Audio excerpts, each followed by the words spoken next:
जय पराजय सुरू असतो, निवडणूक बिनविरोध होऊ द्यायची नव्हती, त्यात मी जिंकलो अशी प्रतिक्रिया शरद तायडे यांनी दिली आहे। जळगाव विधान परिषदेसाठी शरद तायडे मवियाचे उमेदवार होते। शिवसेना युबीटीची मतं मिळाली, मवियातील इतर पक्षांकडून एकही मत मिळालं नाही अशी नाराजी शरद तायडे यांनी व्यक्त केली आहे।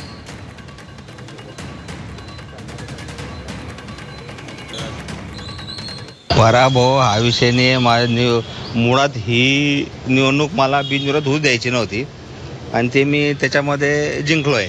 हे निवडणूक झाली माझ्या म्हणजे बिनविरोध जी मी होऊ दिली नाही की माझ्यामुळे परत बऱ्याच जणांचे फायदे झाले आणि ठीक आहे, मला 17 मतं पडली। त्याच्याबद्दल काही आता जसे आमचे महाविकास आघाडीचा जो घटक आहे त्यांनी थोडीफार गद्दारी केलीच आहे। त्यांची मी तक्रार आता महाविकास आघाडी आपल्या वरच्या वरिष्ठांकडे करणार आहे।